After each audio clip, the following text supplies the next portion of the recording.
So our chi, we have chi from two ways. We have chi from how we were conceived, the health of our parents when they conceived us.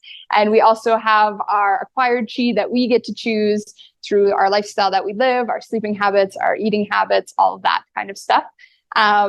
So our congenital chi is what it's called, what we get from our parents. Once we use that up, it's gone. And that's it. And then you start to see some like kidney essence deficiency where you're like really unwell, mentally not well, you decline, you have no motivation. It usually happens a lot towards the end of people's lives. But our acquired chi that we have control over, we can revamp that. And that goes with like living in tune with the seasons, resting more in winter, being more social in summer, those kinds of things. And so our spleen chi is the organ in charge of that acquired chi, because it is going to assimilate all your food, which is one of the main ways that we get our chi. And then if it's healthy and it's active and the spleen is working well, then you add that chi into your body and you're happy and you're good. If your spleen isn't working well, then you're not actually getting more chi. You're just kind of like passing through some food and just in that state of kind of stasis. So yeah, the spleen is probably one of the most important organs in my view, especially in the modern world.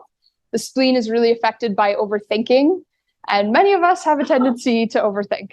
The anxiety, we book our schedules full from 7 a.m. till 7 p.m. or go from A to B. And that busyness, that rushingness can really take its toll on the spleen over time.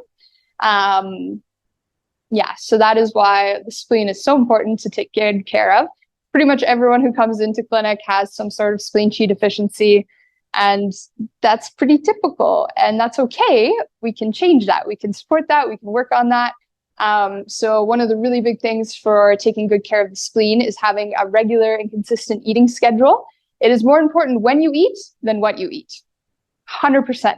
If you train your body and your spleen knows, at about 9 a.m. I'll have some breakfast, around noon, 1 p.m. I'll have some lunch, and then 5, 6 p.m. I get dinner, maybe I get a snack in there, and you run with that cycle, spleen will be the happiest. And again, like I said, no matter what you're eating, it's going to be like, happy bowel movements, good sleep, feel good energy throughout the day, wake up feeling rested.